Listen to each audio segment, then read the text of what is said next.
उत्तर प्रदेश के deputy CM Keshav Prasad Maurya ने media से बात करते हुए बताया कि आज 25 जून का दिन है, जो भारतीय लोकतांत्रिक इतिहास का काला दिन है, जब देश में इसी तारीख को कांग्रेस पार्टी ने इमरजेंसी लगा दिया था। इतिहास का 25 जून 1975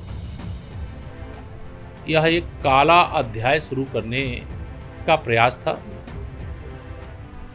आपातकाल के माध्यम से कांग्रेस की उस समय की प्रधानमंत्री श्रीमती इंदिरा गांधी जी ने लोकतंत्र की हत्या करने का जो प्रयास किया था, जिसके कारण लोगों को एक तरह से देश में अपनी बात कहने का जो अधिकार संविधान ने दिया था उससे वंचित कर दिया गया था।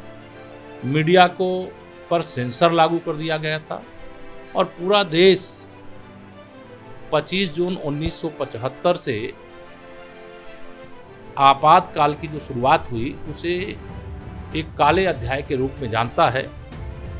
और जिस प्रकार से श्रीमती इंदिरा गांधी की चुनाव में गड़बड़ी के बाद, इलाहाबाद उच्च न्यायालय के फैसले के बाद आपातकाल को लाया गया, उसे दृष्टिगत रखते हुए मैं यह मानता हूं कि कांग्रेस के द्वारा जब कभी लोकतंत्र की बात की जाती है तो वह शोभा नहीं देती।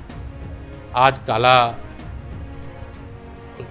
आपातकाल की शुरुआत आज के दिन हुई थी, उसके विरोध में आज उनका यहाँ कार्यक्रम भी है और देश की जनता को जगाने का, प्रदेश की जनता को जगाने का, प्रयाग की जनता को जगाने का यह प्रयास भी होगा। वहाँ पर हम लोग और विस्तार से। केशव प्रसाद मौर्य ने कई सवालों के जवाब दिए।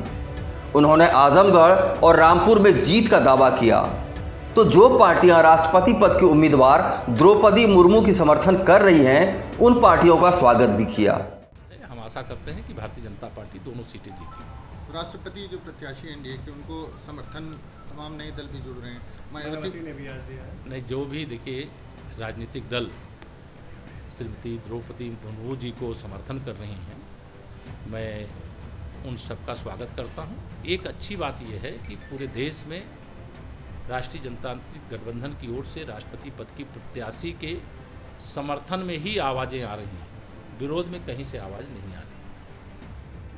और महाराष्ट्र में जो राजनीतिक उठापटक हो रहा है उस पर भी खुलकर बात किया। तमाम नेता बीजेपी को जिम्मेदार बता रहे हैं, आपको क्या लगता है? देखिए, इस देश में कहीं पर भी कोई भी गैर भाजपा राजनीतिक दल होते हैं और उनके सामने कोई संकट खड़ा होता है तो सबसे अच्छा तरीका यह अपनाया हुआ एक फैशन बन गया है कि किसी भी चीज़ के लिए भारतीय जनता पार्टी को दोषी ठहरा दो। भाजपा के कारण ऐसा हो रहा है, तो भाजपा के कारण ऐसा नहीं हो रहा है। जो विचारों के विरुद्ध समझौता करके सत्ता के मोह में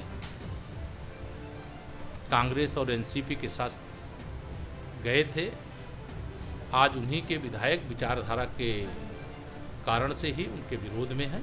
यह शिवसेना का मामला है, महाराष्ट्र का मामला है और मैं मानता हूं कि महाराष्ट्र भारतीय जनता पार्टी का मुझे जो दूर से समझ में आता है उसमें कोई रोल नहीं है और इस संबंध में विस्तार से वही लोग बताएंगे, क्योंकि महाराष्ट्र भाजपा अलग तरीके से के विचारों से एक तरीके से भटक गए हैं। नहीं, पूज्य बाला साहब जी के प्रति तो मतलब मैं भी बहुत आदर का भाव रखता हूं, पूरा देश उनके प्रति आदर का भाव रखता है और वह जिंदा होते तो कांग्रेस और एनसीपी से कभी शिवसेना का गठबंधन हो ही नहीं सकता था और उन्हें उनके गठबंधन के साथ सरकार बनानी थी तो उनसे गठबंधन करके उनके साथ चुनाव लड़ना चाहिए था।